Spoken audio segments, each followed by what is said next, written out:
Hi అండి, నమస్తే. ఈరోజు మీకు మాలో ఒకరు మన అందరిలో ఒకరు అన్నట్టుగా కలిసిపోయి మా అపార్ట్మెంట్లో ఒక ఫ్లాట్లో ఉంటున్న గౌరవనీయులు శ్రీ మర్రెడ్డి శ్రీనివాసరెడ్డి గారిని మీకు ఈ సన్మాన కార్యక్రమం ద్వారా పరిచయం చేయబోతున్నా. ఆంధ్రప్రదేశ్ రాష్ట్ర ప్రభుత్వం వారిచే అగ్రికల్చరల్ మిషన్ వైస్ చైర్పర్సన్గా నియమితులైన మర్రెడ్డి శ్రీనివాసరెడ్డి గారికి మీ తరపున మా తరపున రైతు కుటుంబ సభ్యుల అందరి తరపున శుభాకాంక్షలు తెలియజేస్తున్నా.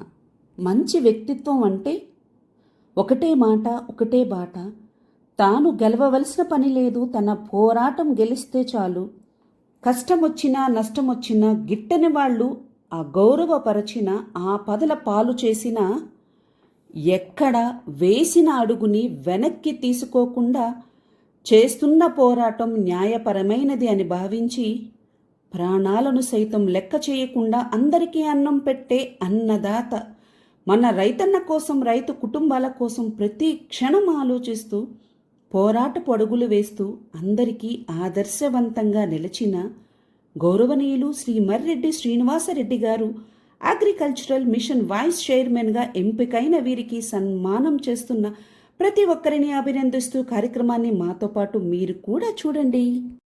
వారి పదవిని, వారి ఆలోచనలను, వారి పోరాటాన్ని గుర్తు చేస్తున్న ఈ స్టేజ్ డెకరేషన్ మీకు ఎలా అనిపించిందో కామెంట్ చేయండి ప్లీజ్. ఎందుకంటే ఫ్రెష్గా కనిపిస్తున్న కూరగాయలతో చేసిన ఈ స్టేజ్ అలంకరణ ఎంత బాగుందో. నాకైతే తాజాగా కనిపిస్తున్న ఈ కూరగాయలను చూడగానే వీటన్నిటిని తీసుకెళ్ళి అప్పటికప్పుడు వంట చేసుకుని వేడిగా తినేయాలి అనిపించింది. ఎంత ముద్దుగా కనిపిస్తున్నాయో ఒక్కసారి మీరు చూడండి. నువ్వా నేనా, నువ్వా నేనా, నువ్వా నేనా అన్నట్టుగా ప్రతి కూరగాయ అందంలో పోటీ పడుతున్న ఈ బాస్కెట్ ప్యాకింగ్కి సెల్యూట్ కొడుతూ రైతన్న జిందాబాద్ అని నేనైతే చెప్పేస్తున్నాను. అలాగే నాతో పాటు మీరు కూడా రైతులను సపోర్ట్ చేయాలి అని కోరుకుంటున్నాను. రైతుల కోసం, రైతు సమస్యల కోసం, రైతుల కుటుంబాల కోసం, చాలామందికి వినిపించని రైతుల ఆవేదనల కోసం పోరాడారు, పోరాటం చేస్తున్నారు, పోరాడుతూనే ఉంటారు. వారి ఉన్నత భావాలను, ఆలోచనలను, ఆరాటాన్ని వారి మాటల్లోనే మీరందరూ తెలుసుకోవాలని కోరుకుంటూ ఈ కార్యక్రమాన్ని వీక్షిద్దామా? తన విజయానికి కారణం వారి సతీమణి రమాదేవి గారు అని చెప్పకనే చెబుతూ కార్యక్రమానికి విచ్చేస్తున్న వారికి రంగరంగ వైభవంగా బాజా భజింత్రలతో వెల్కమ్ చెప్పేద్దామా?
నేటి కార్యక్రమానికి ముఖ్య అతిథిగా ఇచ్చేసిన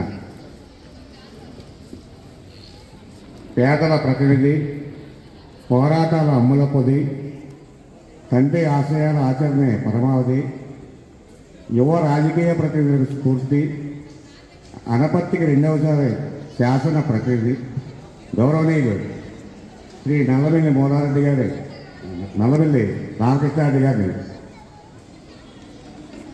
వేదికపైకి ఇచ్చేసి ఆశీర్వదించవలసిందిగా కోరుతున్నాను.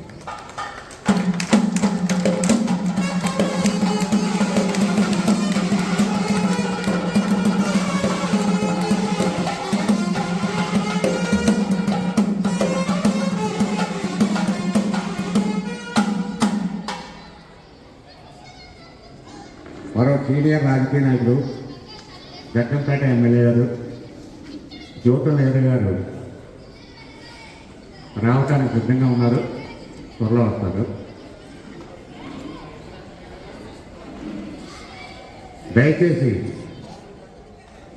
మీరంతా తమ తమ స్థానాల్లో ఆశీర్వదించాల్సిందిగా కోరుతున్నాం. వ్యవసాయమే ప్రాణంగా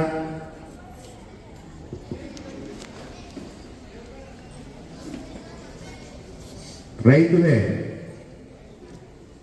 గెలవాలనే లక్ష్యంతో, వ్యవసాయం నిలవాలనే స్వాదంతో ప్రతినిత్యం రైతుల కోసమే పోరాడుతున్న శ్రీ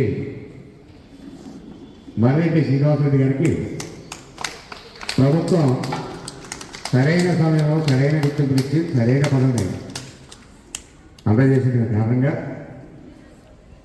మనలో ఒకరై ఇదే ప్రాంగణంలో ప్రతినిత్యం మనకి కనిపిస్తూ ప్రకటిస్తూ నవ్విస్తూ మనతో ఒకటిగా ఉంటున్నాం శ్రీనివాసరెడ్డి దంపతులకు మనమంతా ఏకమై సత్కరించుకోవాలన్న దృఢ సంకల్పంతో ఇవాళ ఏర్పాటు చేసిన కార్యక్రమానికి సన్మాన గ్రహీతలైన వారి ఎదురు వచ్చి వేదికపై ఆశలు కావాలనుకుంటున్నాం.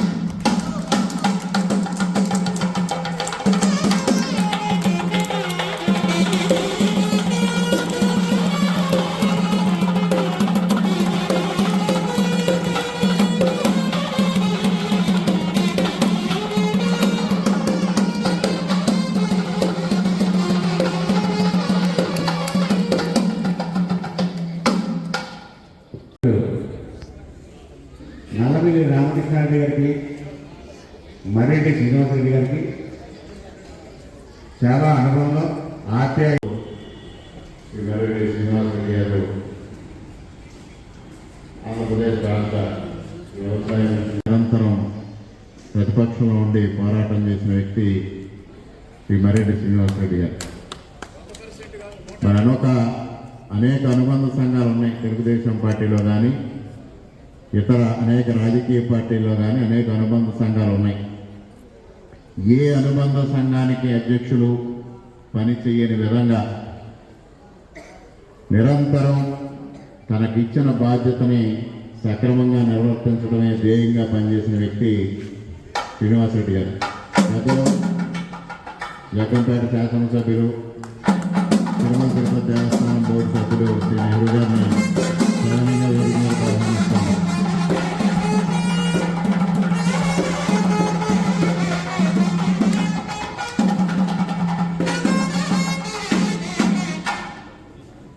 అదే ద్వారా ప్రజల దృష్టికి తీసుకెళ్లడంలో కానీ ప్రభుత్వం దృష్టికి తీసుకెళ్ళడం కానీ అదేవిధంగా రేపు అధికారంలోకి తెలుగుదేశం పార్టీ వస్తే ఈ సమస్యలను ఏ విధంగా పరిష్కారం చేయాలనే ఆలోచనతో అనేక కార్యక్రమాలు చేపట్టడం జరిగింది. దానిలోనే ముఖ్యంగా వ్యవసాయ స్టీరింగ్ కమిటీ అని ఉంది. ఎందుకంటే మొట్టమొదటగా కష్టపడ్డటువంటి కార్యకర్తకి గుర్తింపు అన్నది ఒక తెలుగుదేశం పార్టీలోనే ఉంటుంది అనడానికి నిర్వచనం శ్రీనివాసరెడ్డి గారు లాంటి నిరంతర శ్రామికుడికి ఈనాడు అందులో తన మనసా వాచా కోరుకున్నటువంటి రైతాంగ సమస్యల మీద కమ్యూనిస్ట్ పార్టీ దగ్గర నుంచి తన రాజకీయ జీవితాన్ని ప్రారంభించినటువంటి శ్రీనివాసరెడ్డి గారు అప్పటి నుంచే రైతుల యొక్క సమస్యల మీద పోరాడుకుంటూ ఒక పరిణితి చెందినటువంటి రైతాంగ పోరాట యోధుడిగా తెలుగుదేశం పార్టీలోకి వచ్చిన తర్వాత ఆయన అభిమతానికి తగ్గట్టు రాష్ట్ర రైతు అనుబంధ సంస్థ అధ్యక్షులుగా ఇవ్వడం, ఇచ్చిన దగ్గర నుంచి ఇక్కడ శ్రీనివాసరెడ్డి గారు పనిచేయడమే గొప్పతనం కాదు. ఆయన రాజకీయాల్లోకి వచ్చిన దగ్గర నుంచి పనిచేస్తూనే ఉన్నాడు. పార్టీ తరఫున రాష్ట్ర స్థాయి వర్క్షాప్ ఏర్పాటు చేయం 2022 మార్చిలో. దాంతో భాగంగా అప్పటి తర్వాత తెలుగుదేశం పార్టీ కూడా ఒక రకమైన ఉత్తేజం వచ్చింది. ఎందుకంటే అప్పటి వరకు ఉన్న ఆ ప్రభుత్వం ఉండేవాళ్ళు. ఏ రకంగా అయితే అమరావతి రైతులు ముందుకొచ్చి ఈ అటవిక ముఖ్యమంత్రి మీద పోరాటానికి ముందుకొచ్చారు, దాన్ని స్ఫూర్తిగా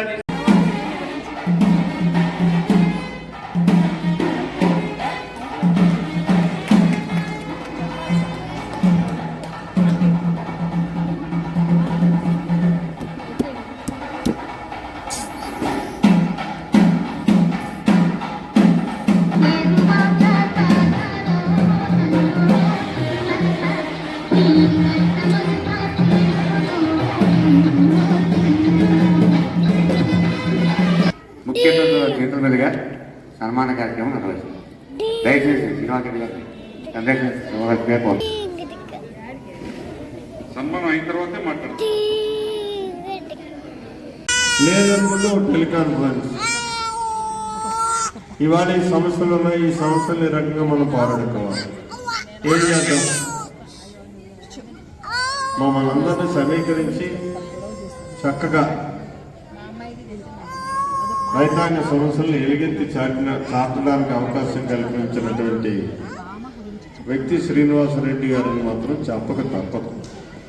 అందుకే ఈరోజు ఆయనకి ఆ సముచితమైనటువంటి స్థానం దక్కింది. దీనివల్ల భవిష్యత్తులో ఎక్కడా రైతాంగానికి నష్టం కాకుండా రైతు సమస్యల మీద దానికి వచ్చినటువంటి పదవి అవకాశంతో ఆయన ఒక సక్సెస్ఫుల్ అచీవ్మెంట్ని రైతాంగానికి అందిస్తాడు అని చెప్పి నాకైతే పరిపూర్ణమైనటువంటి నమ్మకం ఉంది.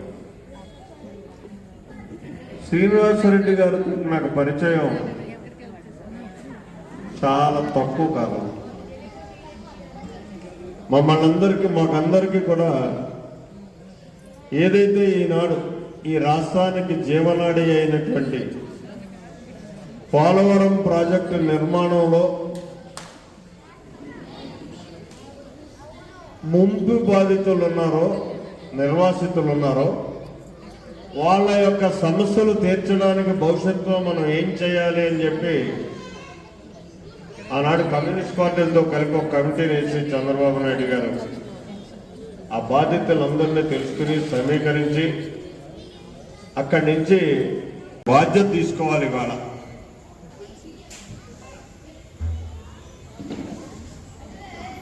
ఆయన ఒకటే అన్నాడు, అక్కడ ఉన్న ఆ ప్రాంతంలో ఉన్నటువంటి బహిరంగ సభలో గిరిజనులు అందరమయాన్ని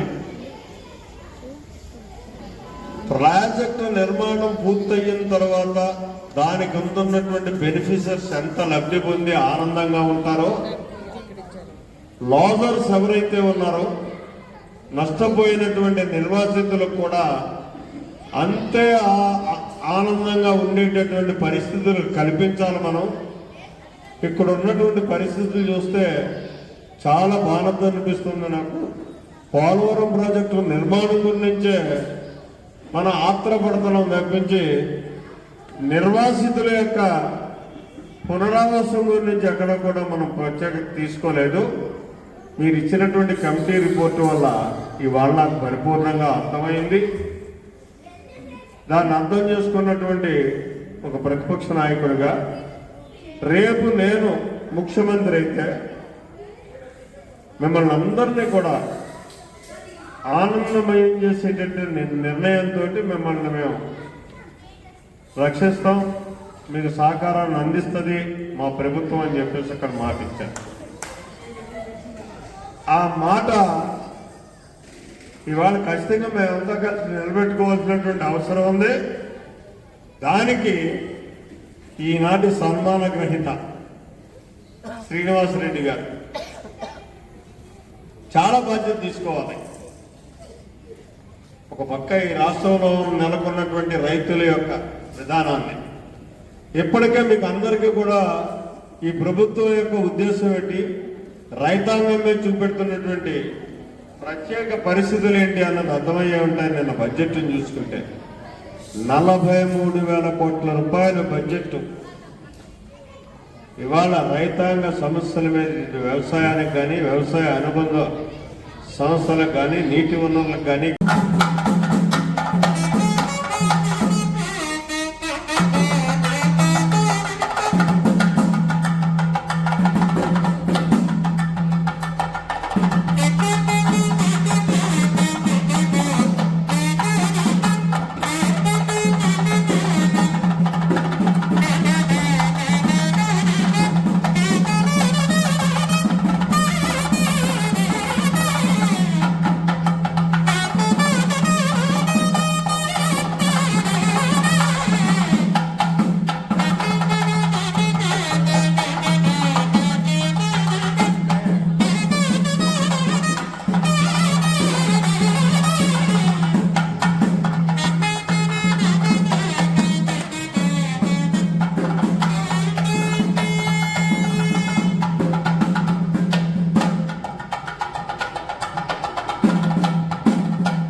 ధన్యవాదాలు తెలుసుకుంటూ దయచేసి మన ఇళ్లలోనే మొదలైంది. పచ్చదనం మనతోనే మొదలైంది కాబట్టి వారికి శుభాకాంక్షలు తెలియజేస్తూ నాకు ఈ అవకాశం ఇచ్చినటువంటి మరో శ్రీనివాసరెడ్డి గారికి ధన్యవాదాలు. Thank you. ఇంత సన్మానం జరుగుతున్నందుకు మా గ్రామం ఉన్నటువంటి మర్రెడ్డి శ్రీనివాసరెడ్డి గారికి కృతజ్ఞతలు. మాది చాలా మారుమూల ప్రాంతం. మాది ప్రకాశం జిల్లా పొలమూరు మండలం పూరిమెట్ల గ్రామం. ఒకప్పుడు ఆ గ్రామానికి బస్సు వసతి కూడా సరిగా లేదు. అప్పుడు మా అన్నగారు చాలా కష్టపడి చిన్న ఎక్సెల్ బండితోటి ఆయన రాజకీయాల్లోకి వచ్చి, నేను 30 సంవత్సరాల నుంచి ఆయన్ని గమనిస్తున్నాను. ఆయన తర్వాత సిడి డిలక్స్ బండి కొనుక్కొని ఆయన కష్టాలు, ఆ గ్రామానికి కనీసం రోడ్డు వస్తువులు కూడా సరిగా లేవు, కాలువ కట్ల మీద తిరిగి అప్పటి నుంచి చాలా కష్టపడి మా గ్రామానికి, అది మారుమూల ప్రాంతం, ఆయన సిమెంట్ రోడ్లు తీసుకొచ్చి మా గ్రామంలో అన్ని సిమెంట్ రోడ్లు వేయడం జరిగింది. మా గ్రామంలో బస్సు వసతి కూడా సరిగా లేని పరిస్థితుల్లో ఎన్నో పోరాటాలు చేసి బస్సు వసతి చేయడం, అలాగే మా గ్రామం నుంచి పక్క గ్రామానికి వెళ్ళడానికి పెద్ద వాగు ఉండేది, ఆ వాగు మీద బ్రిడ్జి ఏర్పాటు చేయడం, చాలా పనులు మాకు చేశాడు. అలాగే ఈ మన గవర్నమెంట్లో కూడా మనస్ఫూర్తిగా మన ఆంధ్రప్రదేశ్కి మన గౌరవ ముఖ్యమంత్రి గారు ఆయనకి ఇచ్చిన పదవి కోసం ఆయన కష్టపడి ఇంకా అన్ని చేస్తాడని మాకు నమ్మకం ఉంది. రామకృష్ణారెడ్డి గారికి, అట్లాగే సన్మాన గ్రహీతలు మర్రెడ్డి రామకృష్ణారెడ్డి గారికి, వారి సత్యమణి రమాదేవి గారికి ఇద్దరికి హృదయపూర్వక నమస్కారాలు. ఇక్కడికి విచ్చేసిన అపార్ట్మెంట్ వాసులకి, మిత్రులకి, మీడియా మిత్రులు అందరికి కూడా హృదయపూర్వక నమస్కారాలు. మాకు తెలుగు రైతు విభాగం అంటే నా పేరు కల్లం రాజశేఖర రెడ్డి, నేను తెలుగు రైతు గుంటూరు జిల్లా అధ్యక్షుడు. మర్రెడ్డి శ్రీనివాసరెడ్డి గారు మా తెలుగు రైతు విభాగానికి రాష్ట్ర అధ్యక్షుడు. ఇంతకుముందు ఎప్పుడు కూడా తెలుగుదేశం పార్టీలో రైతు విభాగానికి ఇంత గుర్తింపు లేదని చెప్పి ఎంతోమంది పార్టీ వాళ్ళు చెబుతూ ఉంటే మాకందరూ కూడా, అంటే తెలుగు రైతు విభాగం ఇంతకుముందు లేదా కొత్తగా ఏర్పరిచారని అయితే కాదు, తెలుగు రైతు విభాగం అనేది ఉంది. కానీ ఇదివరకు ఇంత సమర్థవంతంగా ఎప్పుడు పనిచేసింది లేదు. అట్లాగే తెలుగు రైతు విభాగాన్ని మేము రైతు పూర్ అని చెప్పి జోన్ 5 జోన్లు విభజించుకొని ప్రతి జోన్లో కూడా కార్యక్రమాలు ఏర్పాటు చేసి ఆ జోన్లో ఉన్న అన్ని రైతు అధ్యక్షుల్ని, అన్ని జిల్లా అధ్యక్షుల్ని రైతు సమస్యల మీద పోరాటాలకి ఏ రకంగా ముందెళ్లాలని చెప్పి ఆ విధంగా మా అందరినీ కార్యక్రమం చేశారు. తెలుగుదేశం పార్టీ కూడా ఒక రకంగా ఊపు తెచ్చిందంటే మేము హనుమాన్ జంక్షన్లో తెలుగు రైతు విభాగం తరఫున రాష్ట్ర స్థాయి వర్క్షాప్ ఏర్పాటు చేసాం 2022 మార్చిలో. దాంతో భాగంగా అప్పటి తర్వాత తెలుగుదేశం పార్టీకి కూడా ఒక రకమైన ఉత్తేజం వచ్చింది. ఎందుకంటే అప్పటి వరకు ఉన్న ఆ ప్రభుత్వం చేసే అటవిక చర్యలు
ప్రతి ఒక్కరికి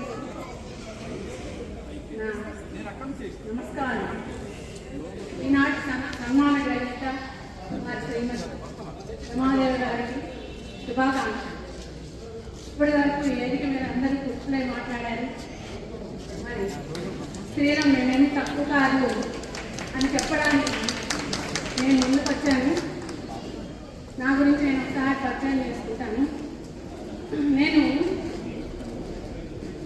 శ్రీనివాసరెడ్డి గారి మిస్సెస్ రమాదేవి గారి మేనత్తను. జిల్లా పరిషత్ ఉన్నత పాఠశాల మాచర్ల మండలం తమ్మంపాడు గ్రామంలో ప్రధానోపాధ్యాయునిగా పనిచేస్తాను. మా రమాదేవిని వివాహం ఆడినప్పటి నుండి శ్రీనివాసరెడ్డితో పరిచయం ఉంది. శ్రీనివాసరెడ్డి మేము చూసామే కానీ ఒక 10% కూడా అతనిలో ఉన్నటువంటి లక్షణాలను మేము పెంపొందించుకోలేకపోయాం. సభాముఖంగా చెప్తున్నాను. నేను చాలా కష్టాలు పడ్డాడు, కానీ చిరునవ్వును మాత్రం ఎప్పుడూ వదిలిపెట్టలేదు. తన యొక్క విజయానికి కారణం ఏం లేదు, శ్రమ. శ్రమని ఆయుధం అంటే విజయం ఈ బానిస అవుతుంది. ఇంకా ముందు ఇంకా పైన చాలా పదవులు స్వీకరించాలని చెప్పి కోరుకుంటున్నాను. Thank you. ఆ సందర్భాన్ని పురస్కరించుకొని ఈరోజు ఈ కార్యక్రమం ఏర్పాటు చేస్తున్నాం. దీనికి ఇది సన్మానం. నేను ఇంకా ప్రమాణ స్వీకారం చేయాల్సి ఉంది, దాన్ని చేస్తాను. సో ప్రధానంగా ఈరోజు వ్యవసాయ రంగం రాష్ట్రంలో ఉన్నటువంటి 168 మందికి పైగా ఈరోజు కూడా వ్యవసాయం మీదనే ఆధారపడినటువంటి రాష్ట్రం మంది. ఈ రాష్ట్రంలో గత 5 సంవత్సరాలుగా కూడా ఏ విధంగా రైతాంగం కష్ట నష్టాలకి గురైంది, వ్యవసాయం ఏ విధంగా తిరోగమనంలోకి ప్రయాణం చేస్తూ వచ్చింది చూసాం. 6 గాలం కష్టపడి నెత్తుర్ని చెమటగా మార్చి స్వేదం చిందించి పండించినటువంటి పంట లేదా ఆ పంట కోసం ప్రయత్నం చేసిన కాలంలో రైతాంగం ఎదుర్కొన్నటువంటి ఇబ్బందుల్ని ప్రభుత్వాలు పెడచెవిని పెడితే రైతాంగం అగమ్యగోచరమైనటువంటి పరిస్థితిలో ఉంటే వారికి అండగా నిలవడం కోసం తెలుగు రైతు విభాగం ఈ రాష్ట్రంలో విశేషమైనటువంటి కృషిని నిర్వహించింది. దాంట్లో తెలుగు రైతు విభాగం నిర్వహించినటువంటి కృషి ఫలితంగానే ప్రభుత్వం ఎంతో కొంత కదలిక వచ్చి ఆ రైతాంగానికి తోడుగా నిలవాల్సినటువంటి పరిస్థితి వచ్చింది. దాన్ని అంతమొందించాలి. ఖచ్చితంగా ఎవరైతే కష్టపడి ఈ దేశానికి తిండి పెడతా ఉన్నాడో ఆ రైతుకి అన్ని విధాలుగా కూడా మేలు జరగాలి. అతను సుఖ సంతోషాలతో ఉండాలి. అతని కన్నీళ్లతో, అతని కష్టంతో, అతని బాధతో ప్రతి వ్యక్తి ఈరోజు ఎక్కడైనా ఎవరైనా, అది వ్యాపారవేత్త అయినా, రాజకీయవేత్త అయినా, ఉద్యోగస్తులైనా, బ్యూరోక్రాట్స్ అయినా, ఎవరైనా ఆ కంచంలో చేయి పెట్టుకున్నప్పుడు, ఆ మెతుకు తాకినప్పుడు రైతు గుర్తు రావాలి. ఆ మెతుకు అందించినటువంటి రైతు ఏ పరిస్థితుల్లో ఉన్నాడు, అతను ఆనందంగా ఉన్నాడా లేడా అనేటువంటి ఒక ఆలోచన రావాలి. ఈ రకమైనటువంటి స్ఫూర్తిని కలుగజేయాలి సమాజంలో.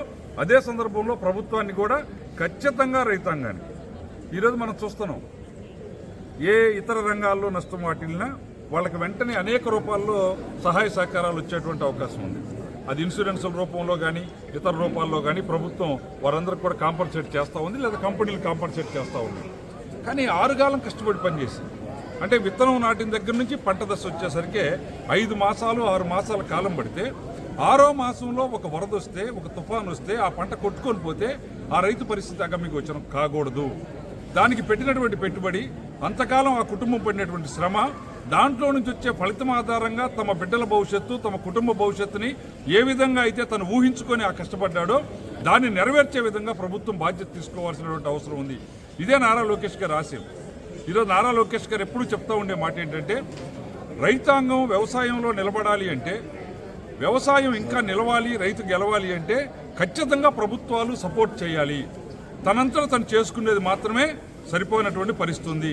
దీనికి ఏ విధమైనటువంటి మనం సపోర్ట్ చేయాలి అనేది గత 4 సంవత్సరాలుగా నిరంతరం మేమిద్దరం మాట్లాడుకున్నప్పుడల్లా ఈ రైతాంగం విషయాల్లో ఇది చర్చించేవాళ్ళం.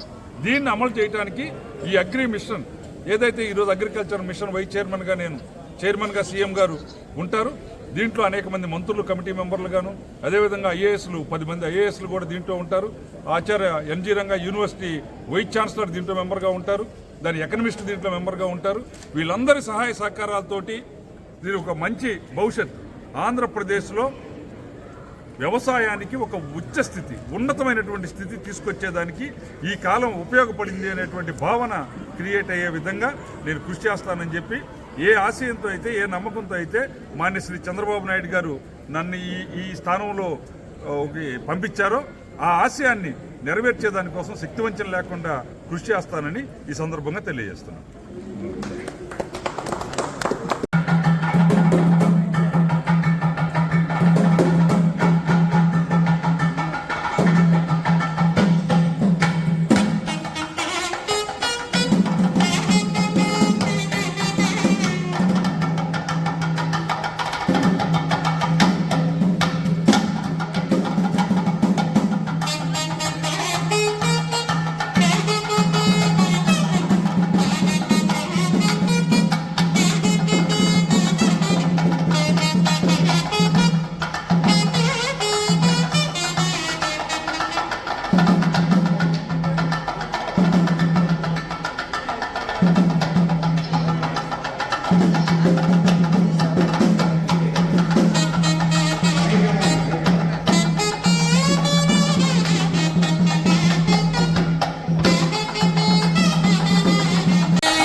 చాలా మనుషులు కావచ్చు, అందరూ బాగుంది.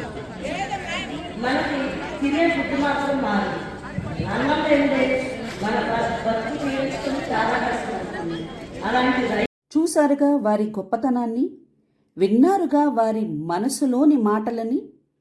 అన్నం ఉడికిందా లేదా అని ఒక్క మెతుకుతో తెలుసుకున్నట్లే శ్రీనివాసరెడ్డి గారితో పరిచయం కొద్ది క్షణాల్లోనే ఎంతటి వారికైనా అర్థమవుతుంది ఎంత మహోన్నతంగా ఆలోచిస్తున్నారు అని. సాదాసీదాగా కనిపిస్తారు. కష్టాలను కన్నీళ్ల వరకు చేరకుండా తనలో తానే భరిస్తూ, స్నేహమనే బంధానికి విలువనిస్తూ, ఎక్కడ నెగ్గాలో కాదు ఎక్కడ తగ్గాలో అని నిజ జీవితంలో తనదంటూ గొప్ప శైలిని ఏర్పాటు చేసుకున్న పెద్ద మనసున్న వ్యక్తి వీరు. పచ్చదనాన్ని ఎంత ఇష్టపడతారో, ప్రకృతిని ఎంత ప్రేమిస్తారో వారి డ్రెస్ కోడ్ని చూస్తే మీకే అర్థమవుతుంది. కల్మషం లేని తెల్లని దుస్తులు, ఆకుపచ్చని కండువ వారి భుజంపై ఎప్పుడు ఉంటుంది. ఎలా అంటే కపటం తెలియని తెల్లని మబ్బులు వారి మనసైతే చల్లని గాలిని పంచే పచ్చని పైరు వారి ప్రాణం లాంటిది. ఫైనల్గా మావాడైతే స్టేజ్ మీదకి అడుగు పెట్టేశాడు చిన్ని పాట్తో చిన్ని మొక్కని ప్రజెంట్ చేయడానికి. ఇక్కడ మీకు ఒక మాట చెప్పాలి. మేము పర్చేస్ చేసిన చిన్ని ప్లాంట్ ప్యాకింగ్ పైన ఈ నిమిషం నుండి మీరే ఈ మొక్కకి పేరెంట్స్ అని కొటేషన్ చూడగానే మా ఫ్యామిలీ మెంబర్స్కి చాలా బాగా నచ్చింది. ఈరోజు నా రిక్వెస్ట్ అయితే మొక్కలని పెంచుదాం, మానవ జాతిని బ్రతికించుకుందాం.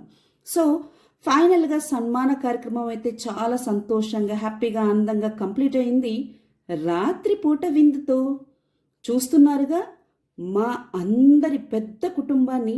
మాలాగే మీ అందరూ కలిసిమెలిసి సంతోషంగా అప్పుడప్పుడు ఇలా కలుస్తూ ఆనందంగా ఉండాలని కోరుకుంటూ సెలవు తీసుకుంటున్నాను. కాన్సెప్ట్, వీడియో క్లారిటీ, వాయిస్ నచ్చితే లైక్ చేయండి ప్లీజ్.